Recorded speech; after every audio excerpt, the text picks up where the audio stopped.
Hello, good evening my friends and audience. কেমন আছেন সবাই?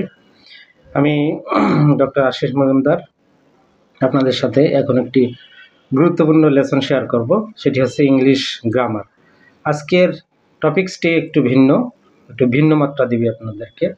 সেটি হলো আজকে স্পিকিং ইংলিশের একটা 3-4টি টার্ম আপনাদের সাথে শেয়ার করব, যেগুলো আমরা দৈনন্দিন কথাবার্তায় ব্যবহার করে থাকি।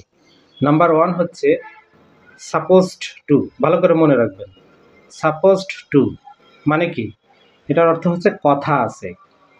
সাপোজড টু যদি বলে আমার যাওয়ার কথা আছে, I am supposed to go.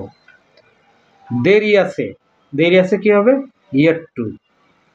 আমার যেতে দেরি আছে, I am yet to go.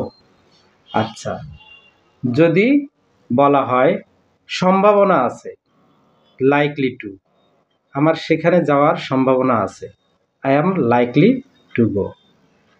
তারপরে হচ্ছে নিষেধ আছে, আমার সেখানে যেতে নিষেধ আছে। নিষেধ আছে বলতে কি? ফরবিডেন টু, আমার সেখানে যেতে নিষেধ আছে, I am forbidden to go. এই যে 4টি টার্ম বললাম, 4টি টপিকস যেটা আপনাদের সাথে শেয়ার করলাম, এগুলো আমরা নিত্য নতুন মানে প্রতিনিয়তই আর কি বিভিন্ন কথাবার্তায় কিন্তু আমরা ব্যবহার করে থাকি। তো আপনি আমাদের দেশে, আমরা তো সবাই বাঙালি, বাংলায় এগুলো ইউজ করি। যখন আমরা ফরেনারদের সাথে কথা বলি, যখন আমরা দেশের বাইরে যাই, তখন এই কথাগুলো কিন্তু প্রায় মুখে চলে আসবে। তখন তাদের সাথে তো আমাদের ইংরেজিতে ইয়ে করতে হবে, মানে কথা বলতে হবে। তখন আমরা এইভাবে এই টার্মগুলোকে ইউজ করব। তাহলে 4টি টার্ম কি বললাম? লাইকলি টু, এটার অর্থ কি? সম্ভাবনা আছে। সাপোজ টু মানে হচ্ছে যেতে হয়, তাই না? সাপোজ টু মানে কথা আছে, I am suppose to go, আমার যাওয়ার কথা আছে। আমার যাওয়ার সম্ভাবনা আছে, I am likely to go. আমার যেতে নিষেধ আছে, I am forbidden to go.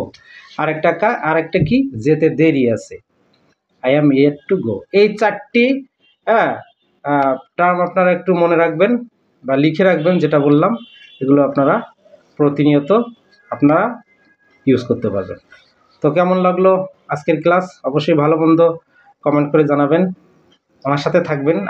আপনারা তো জানেন যে এখানে কি কি বিষয়ে আমি ক্লাস নিয়ে থাকি। এখানে হেলথ টিপস, মেডিকেল লেসন, আর হচ্ছে ইংলিশ গ্রামার। ঠিক আছে, এই বিষয়গুলো নিয়ে আমি আপনাদের সাথে ডিসকাস করি বা আপনাদের মধ্যে শেয়ার করি। তো আপনারা সবাই ভালো থাকবেন। আগামী ক্লাসের নিমন্ত্রণ জানিয়ে আজকের ক্লাস এখানে শেষ করছি। ধন্যবাদ, নমস্কার।